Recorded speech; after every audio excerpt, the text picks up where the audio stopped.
initiatives of the district and the board. So Mr. Brown, if you will cover that at this time. Thank you.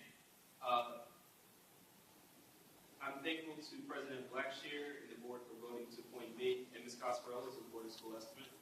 I'm thankful to Mayor Red for appointing me to the board almost 3 years ago, and I'm thankful to Mr. Mills and Ms. Kerwin for listening to the Board of Education throughout this process, along with Mr. Schachter and Mr. Over. A few weeks ago, for the first time since I have been on the Board of Education, a budget passed unanimously. The process was certainly not perfect. Learning lessons from previous years, and to her credit, Finance Committee Chair Barbara Coscarello initiated a process that was transparent, fair, and focused on student achievement. The process included an opportunity for public comment days before the board took its vote to give time for adjustments and to clarify line items. All board members in their respective committees were allowed to submit their requests for additions to the budget. This was all done through seemingly insurmountable challenges. Among them, the business administrator, the person charged with leading the process, resigned halfway through the process. The impact and price tag of the Regional Achievement Center, the strategic plan, a new superintendent, a shrinking student population could not be calculated, and the price of synergizing these things could not be listed.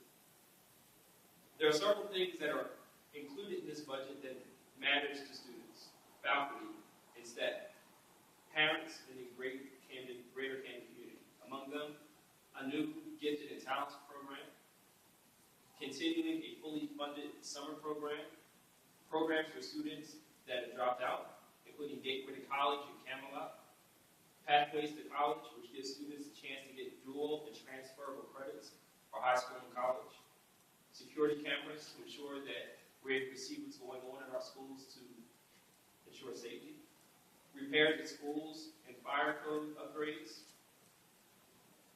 So here we are, where there is legitimate hope that this budget and various reform efforts will improve the quality of education for the 12,000 students that we currently serve.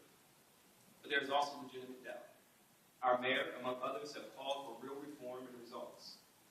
Although education reform can come in a variety of ways, it is certainly distracting to limit the debate to charters versus tradition. What we should all agree on is one common goal, which is simple.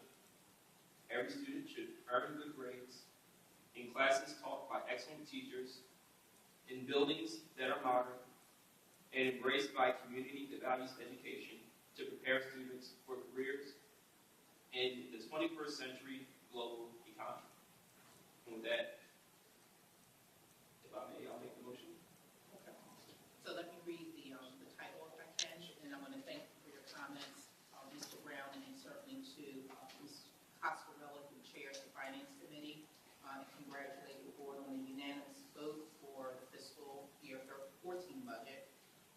What we have before us this evening is a resolution of the Camden Board of School Estimate approving the Camden City School District tentative budget for the 2013-2014 school year.